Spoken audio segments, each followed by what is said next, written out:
Hello, welcome to GlitterShip episode 46 for September 21st, 2017. This is your host, Keffy, and I'm super excited to be sharing this story with you. Our story for today is a reprint by Bonnie Jo Stufflebeam, Nostalgia. Content warning for the good, the bad, and the ugly. Sex, drug addiction, and references to stalking. Bonnie Jo Stufflebeam's fiction and poetry has appeared in over 40 magazines, such as Clarkesworld, Lightspeed, and Beneath Ceaseless Skies. She has been a finalist for the Nebula Award and Selected Shorts Stella Kupferberg Memorial Prize.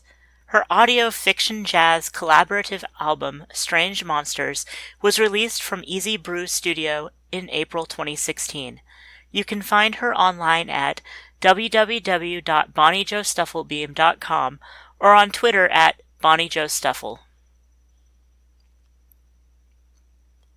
Nostalgia by Bonnie Jo Stufflebeam.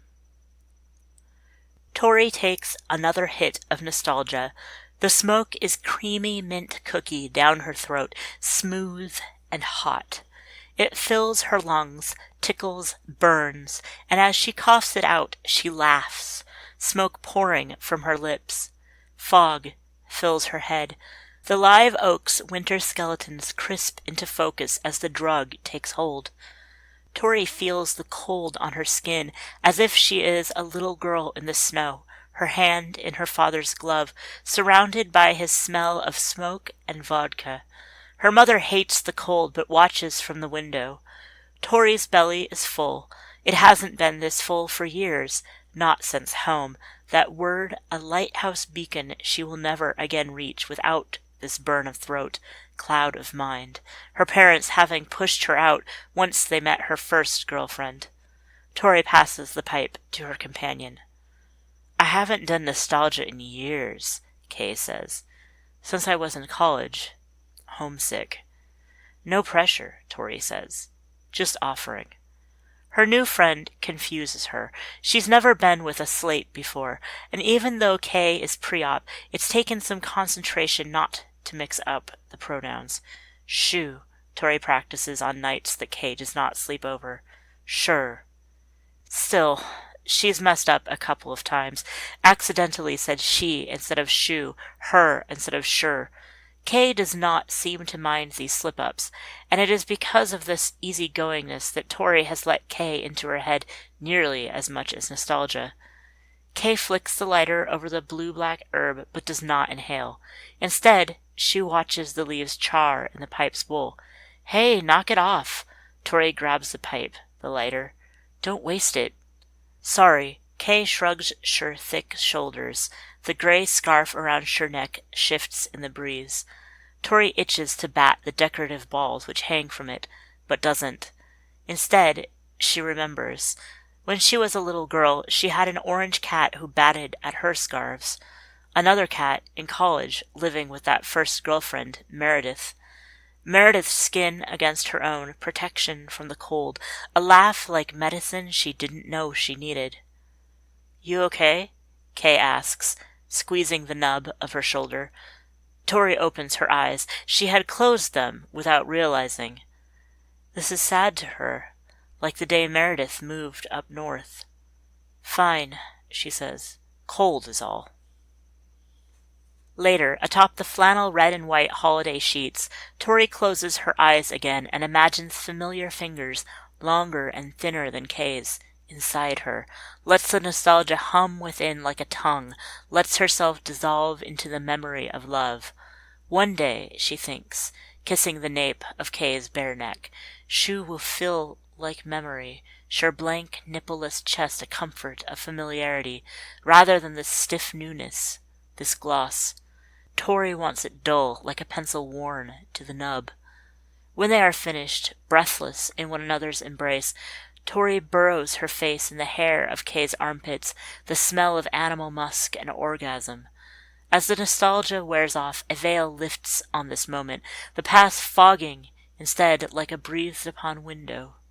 Kay's skin is real under her ear, the drum of her heartbeat a surge through her. It makes her own heart beat faster, her palms sweat. She swallows her spit. To quiet the silence, she pulls her face from the sweat of Kay's body and examines her in the room's dark. "Your photographs," she says. "They're good." Kay laughs. "I know. Is that the only reason you're with me?" Tori lets her head fall back into place. She knows that Kay is not comfortable enough yet to push, and the question is difficult to answer. Yes, she should say, the photographs. But this would be too much. It would stress her throat, already sore from the smoke. Behind her eyes, she recalls them, the photographs, dancers leaping from frame to frame like in a flipbook. Tori had glimpsed Kay every day at the college as Kay walked past Tori mopping the same spot again and again, trying to look busy so that she would not have to catch Kay's eye. Because she knew who Kay was, had seen her picture in the school paper, had heard her name repeated back when Tori was a student, back before her only affiliations with the school were the mop and broom they issued her, the paycheck they sent her monthly for cleaning the classrooms and bathrooms of the art buildings. Whenever Tori had a moment, she stopped to stare at Kay's photographs. Once she dared to touch them. She wanted to see if the dancer was real, some little person imprisoned in the film, forced to tango and ballet and flamenco hour after hour, day after day, year after year. But it was just paper under Tori's finger, glossy as what would be Tori and Kay's future bedroom shenanigans. The dancers were always slates, or disguised as slates. Tori couldn't believe there could be so many of them in Riddle, Texas, their small college town, and the way they changed from photo to photo, like devils, like angels, like monsters, like memories Tori struggled to remember without the help of smoke down her throat. "Do you want to learn how to take them?" Kay asks. "I can teach you. I think you'd be good at it." The idea sends a shiver down Tori's spine. It both intrigues and terrifies her. Too new. "I can't," she says. Tori is at the sink filling a glass with water when Meredith knocks at the kitchen door. "Whose car is that outside?" Meredith asks as she pushes past Tori. "You better not dance for her, whoever she is." In the time since she has been away, she's shaved the sides of her head so that the middle patch of hair falls over 2 bald spots. "If you dance for her, I swear." It isn't a surprise to see Meredith there, but also it is a surprise, as each time she shows up it sends a shock down Tori's belly to her groin. A Pavlov's bell. Tori leaves the faucet on, lets the water run over the sides of the glass and down the drain. "I don't dance," Tori says, leaning against the sink, digging her hands into the pockets of her pajama pants. "Bullshit, you don't dance," Meredith says. "We used to dance all the time." "Not anymore. I only danced with you." Meredith's smile dimples her cheeks. She looks stronger, thicker. From her letters, Tori knows that she's been climbing rocks, running races, cycling across mountains until her muscles quiver. "Prove it," she says. Even though Kay is in the other room, asleep with her head on Tori's pillow, Tori's belly aches for a kiss she knows the taste of. Berries and salt. If she could bury her head in Meredith's hair, she would smell the slick oil sweet. She knows this. She knows, too, the way Meredith will move against her in a dance of sweat, the way Meredith will not let Tori touch her. The way she will, once Tori is gasping in her arms, jump up and disappear to the bathroom, how she will emerge flushed and breathless, how she will say, "I took care of it myself," and how Tori will accept this. She knows, too, that as they sit on the couch with their legs intertwined, Meredith will not ask about Kay. Sure enough, it happens like that. Meredith is out the door 20 minutes later. When Tori crawls back into bed, Kay rolls over and kisses the top of her forehead. "I don't care, you know, about her," Kay says. "I think you'll find I'm pretty open-minded." "I don't know what you're talking about." Tori closes her eyes and counts the hours until she can light up again. When she runs out of nostalgia, she calls up her high school friend, Logan. He and her other friends from that time have never left the small town where they all grew up together, Agape, where they spent weekends downing stolen vodka and imbibing a rainbow assortment of drugs until nostalgia became their drug of choice. 1 hour's drive south, and Tori is knocking on Logan's door. Logan answers, his skin-tight jeans smeared with forgotten food particles. His eyes are red as emergency exit letters. When he wraps his arms around her, she feels as though this moment has already occurred. Déjà vu. But, of course it's happened before, at least once every 2 weeks for the last 6 years of her life. You have some? She asks. Logan leads her by the hand back to his room, where 4 old friends and 1 man Tori has never seen sit around a hookah. Inside his parents' house, everything is the same black curtains drawn across every window, the same stuffed moose head mounted above the neglected fireplace, the same smell of stale smoke and semen-filled napkins left too long in Logan's wastebasket. The coal atop the hookah smolders redder than their eyes. As Tori's eyes adjust, her chest constricts. It's a scene straight from senior year when she didn't yet know who she was, when she hadn't yet grown into her own skin, was still shy and ashamed of herself, awkward in her body. This is a thought she struggles to swallow every time she comes here. Instead, she takes the pipe they pass her and sucks in the rancid smoke. Once her eyes match theirs, she feels right again. She looks from face to face in the circle.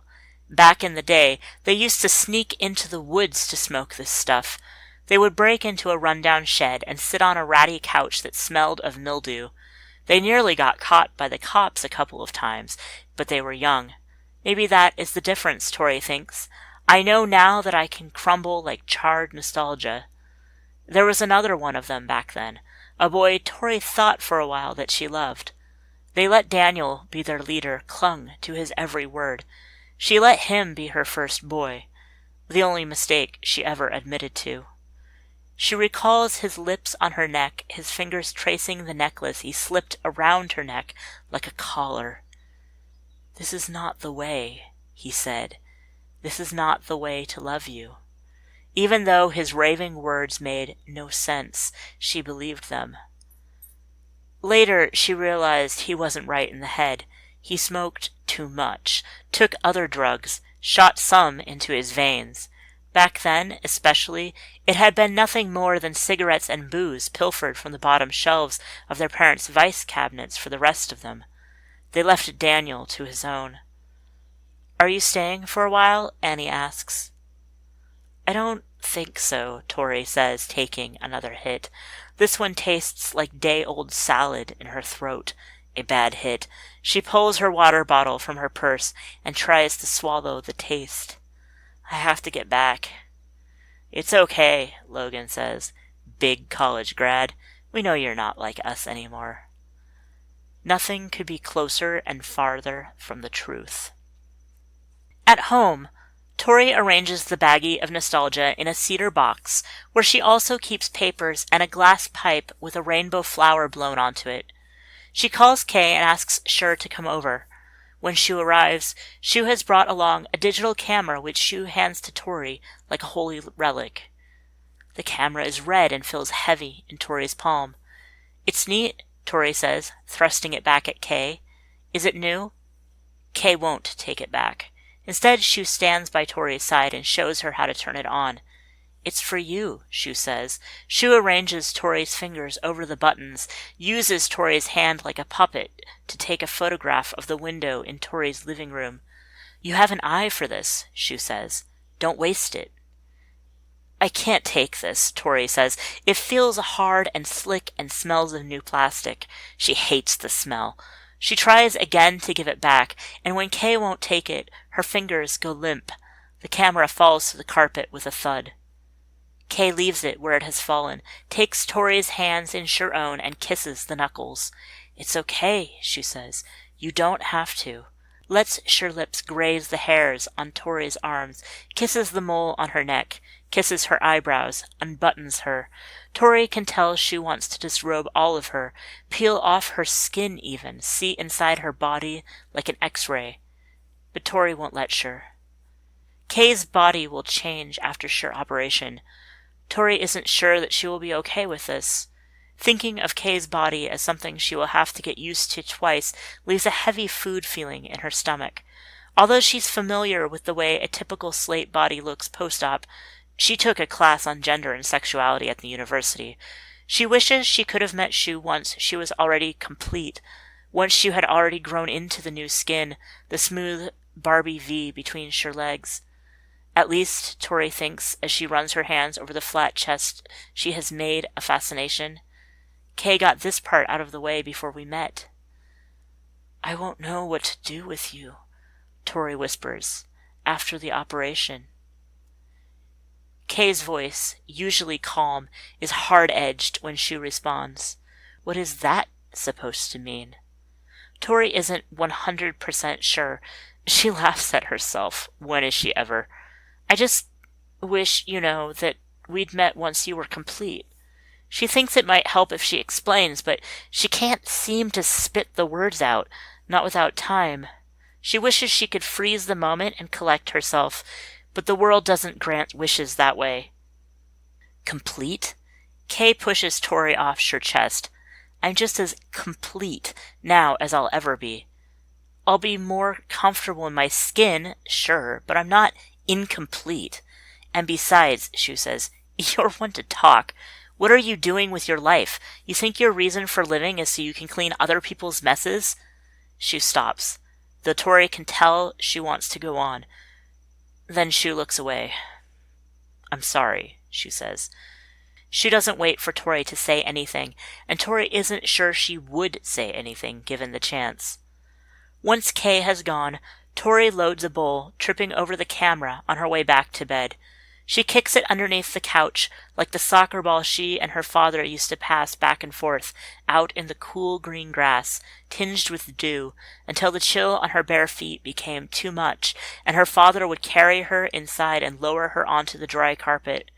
It's a memory empty of the sound of ice clinking in a glass, empty of the alcohol smell. She scrunches her toes against the carpet, a dirty shag she hasn't vacuumed in at least a month. It doesn't feel the same. If the world granted wishes, she would wish that it would feel the same.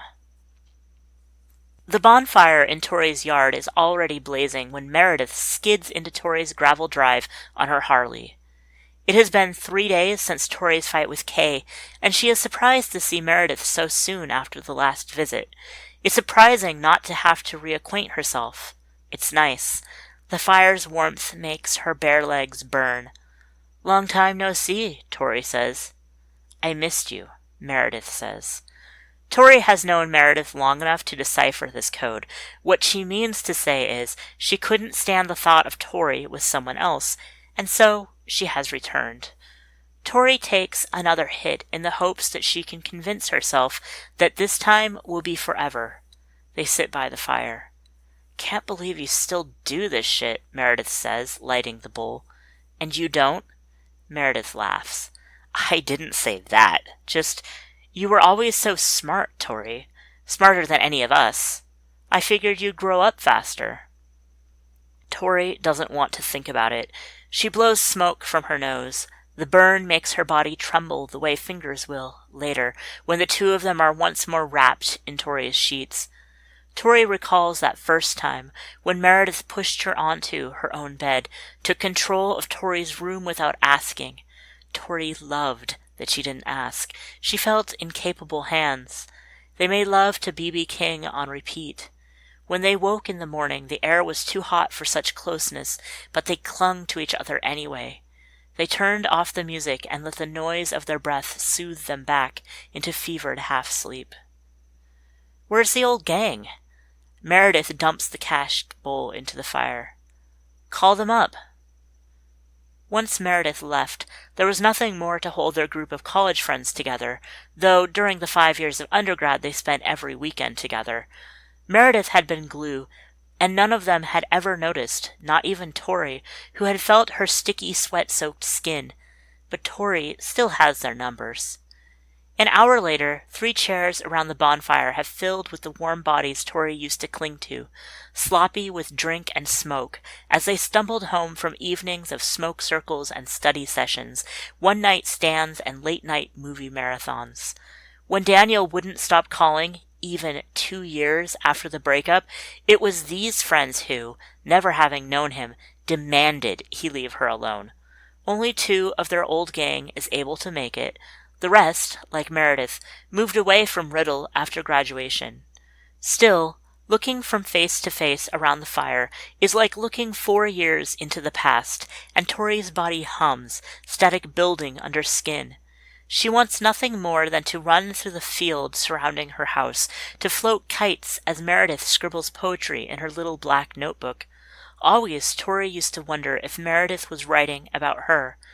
Then she knew she never was. Instead, she wrote of the foreign places she disappeared to more and more those days. A fantastic life she hadn't asked Tori to be part of. Once the beer has been drained, and the empty bottles tossed into the fire in hopes they will burst, once they have finished off the last of the nostalgia, leaving only ash and a charred roach to burn, they sit back in their chairs and dream of running, though in reality none of them could summon the energy. The hum takes Tori over like an orgasm that never stops. She feels as if, for the first time since graduation, since she lost her place in this college town, she is home. The hum intensifies. It vibrates her legs and creeps up into the space between her legs. For a moment, she remembers Kay, then forgets. Then it is Meredith again, Meredith's dimpled smile, her soft thighs, music that she recognizes. "Aren't you going to answer that?" Meredith slurs, clapping her hand over Tori's pants pocket, where Tori's phone has been ringing. The phone feels strange in her sweaty palm, like an object that was never meant to be in this world. The caller ID tells her, before she picks up, that Logan's will be the voice on the other end of the line. "I'm sorry," Logan says when she picks up. "I had to tell you. Daniel killed himself 2 weeks ago." A wave of numb travels from her ear to her feet. Her stomach flops as if she has swallowed sour milk. She can feel Daniel all of a sudden, his hands like a bandage across her wrist, pulling her onto his bed while his parents were away, refusing to let go of her hand in the night, saying, "If something ever happened to you, if anyone ever hurt you." And she knew, back then, that he was damaged, had seen his own stepfather's dead body hanging from the ceiling, had heard the fights on the other side of thin walls for all his childhood. She thought he was strong, thought he had grown from these experiences. How? She wanted and did not want to ask, so she didn't. She could feel his lips down her neck and thought of how those lips would go blue-black in the earth. "God," she says, as if she believes in him. "How do you know?" "His mom called me today. Got my number from his phone." Meredith's hand grips her knee, travels up her leg. Tori doesn't think to stop her. "Is there a funeral?" "No, they had a secret funeral already. But we're having a memorial next weekend. We're going to the barn. We'll say a few words about him, you know. We're meeting at my house. If you want to come. If you can stay a while." "I'll be there," Tori says. The phone goes quiet. Meredith doesn't ask who it was, what it was, and Tori moves her leg so that Meredith's hand falls away. "What's up?" Meredith asks, crossing her arms across her chest. "Daniel's dead." "Killed himself." Meredith's eyes widen. "Are you okay?" she asks. "Will you go to the memorial with me next weekend?" I can't. I have a family thing next weekend, out of town. I already told them I'd go." "Right," Tori nods, though what Meredith said seems strange, like deja vu again. Tori remembers her grandfather's death, how her tears made Meredith anxious, how Meredith shrugged stiffly, told Tori she had to leave, that she had a family reunion to go to, left Tori on the edge of her bed, clutching her own shaking body. "Right," Tori says. Tori leaves the fire, goes inside, locks the door behind her. No one bothers her for hours, and when they do, she ignores the knocks and pleads to please let them in to use the restroom. She Googles Daniel's name. She finds an old arrest brief from Daniel's breaking and entering charge, which happened the year after college. Daniel had called her about it, drunk and sorry for himself. But there is no obituary, no news of a suicide. She searches for hours and finds nothing more, her fingers a fever on the keys, her mind a blank race of guilty thoughts. Could she have saved him? She wishes she had someone to tell her that she shouldn't have, but it sounds as if, outside, the party has moved on. It's the hour of nothing good when there is another knock at the door. "Please open up," Kay says. "I'm sorry I snapped at you." When Tori opens the door, Kay wraps sure arms around her. Tori shakes in sure embrace. "What's wrong?" Kay asks, running sure hands through Tori's hair. "What happened?" Tori tells sure everything. "Doesn't it sound fishy?" she asks.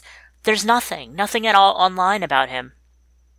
"It's weird, but maybe they just wanted to keep it secret. Don't tear yourself up about this, okay?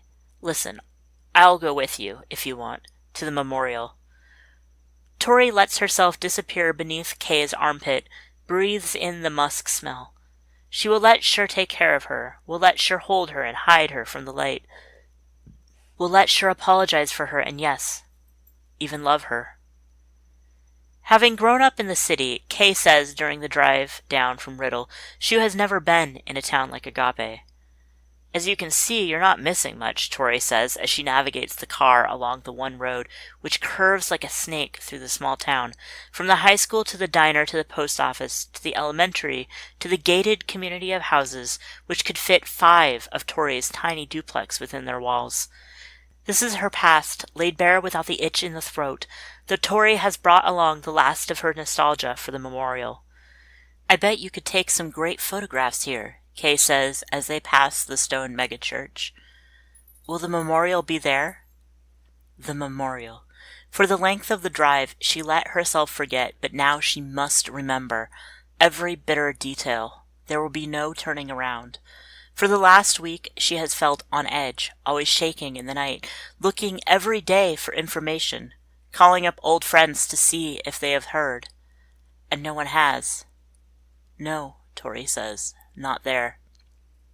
To stop her shaking, and because she cannot, at the moment, go on to Logan's, Tori stops at the town's only coffee shop, a little place with crosses on the walls and a jewelry case at the front counter. The young man behind the counter is someone Tori used to know, an old friend, Jaden. She wonders why, smart boy like him, he never got out of this place. "How are you?" he asks, smiling briefly at Kay before looking back to Tori. Kay stands with sure arms and sure jacket pockets. Tori shrugs. "Okay enough, considering the occasion." "What occasion?" He doesn't know, she realizes with cold dread. Although he and Daniel were never best friends, were never lovers, they were close. As if Shu can read her. Kay grabs her hand. "Daniel's dead," Tori says. "Killed himself." "What? When was this?" Jaden says. 3 weeks ago. He laughs. The sound is a fire alarm. When he realizes Tori isn't laughing with him, he opens his mouth, shut it. "I saw Daniel at the general store last night. He was fine." Cold dread is becoming as familiar as a fever, because this news is neither good nor bad. It moves into her gut and twists her insides. "Excuse me," she says, and she rushes from the coffee shop. The doors jingle a throb in her head. Beside the car she calls Logan. He answers on the first ring. "Where are you?" he asks. "You're late. The rest of the gang is here already. We're ready to go." "Daniel's alive," Tori says. "Jaden says they saw him last night, at work." "That's impossible," Logan says. "I'm telling you, I just saw Jaden, and he says Daniel is 100% fine." "We're all here, waiting for you. Just come on, it'll be like old times. We can't know for certain.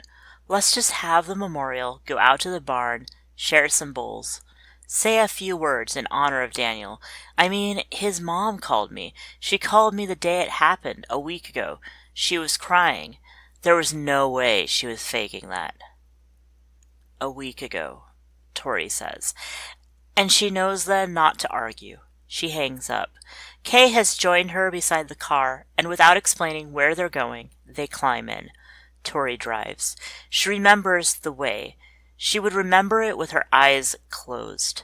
Back then, she took this road out of mind.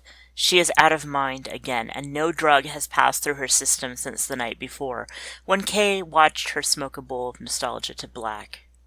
Daniel's father's house is stone, situated back from the road and surrounded by lean live oaks. The yard is dark, and as they walk hand in hand up the gravel path, Tori's heart hyperventilates in her chest. Before they reach the door, a man emerges, his arms crossed. "Can I help you?" "We're looking for Daniel," Tori says. She doesn't know if Daniel's father will remember her, if he knows that she was the first woman to strip him down and take him into her mouth, to crawl on top of him and initiate him into the world of lovers. That she has regretted that decision, and not only because Daniel wasn't ready, not only because Daniel blamed her for losing himself. "I'm an old friend. I had dinner here once. Matzo balls in broth. Toast and steamed Brussels sprouts. Not really, but my memory's not all it used to be. Daniel's in his room up there. Do you want me to go get him?" Tori's body wilts. Relief. She thinks about the last time she saw him, his hair tangled, clothes baggy and torn, eyes bloodshot. The memories overwhelmed her like a drug, and it was because of him that she no longer frequented Agape unless she needed to, unless she needed nostalgia shoved into clear plastic baggies. "No thanks," she says. "I'm tired of rehashing." "But he's not dead." "Dead? No, Daniel's not dead. Why?" "A friend lied to me," she says. "Doesn't sound like a friend to me." Daniel's father's arms have come uncrossed, and Tori isn't sure when in the conversation it happened, but it seems to signal some small degree of remembrance. And what else could she ask for but to be remembered? "Yeah," she says. "Thanks so much." "Don't tell Daniel I was here, please." The man nods. "I remember you," he says. "I won't." Tori and Kay turn and walk from the driveway, slower this time, Tori listening to the crunch of their footsteps on the path. Kay's hand in hers makes her feel safe, as if Kay could protect her if she needed it, which she doesn't. They don't go to Logan's. Tori deletes his number from her phone, as she did Daniel's long ago. Later, she will block it, too. She is not mad at him. She understands the urge to hold on, to keep the people who were once close nearby, to relive that which you remember in a hazy euphoria. Instead, she and Kay drive home, where they sit beside the fire and look, without speaking, into the waves of heat lifting to the sky like a mirage in the air. Tori doesn't load a bowl.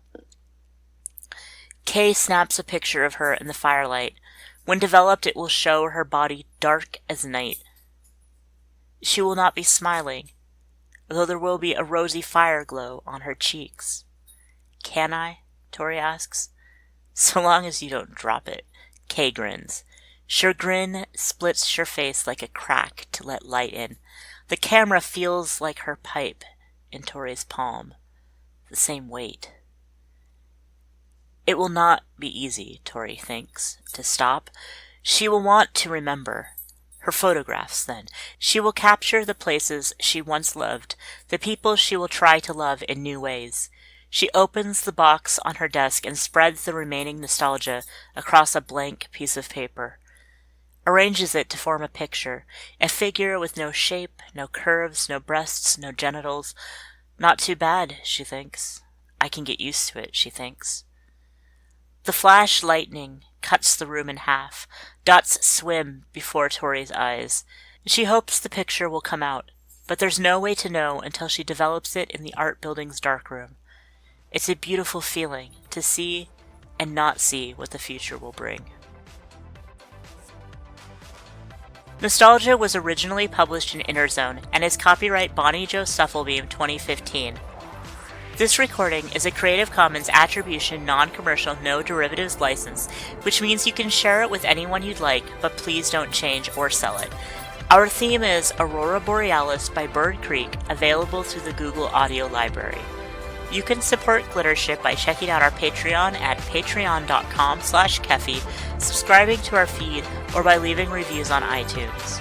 Thanks for listening, and we'll be back soon with a GlitterShip original, The Last Spell of the Raven by Morris Tanafon.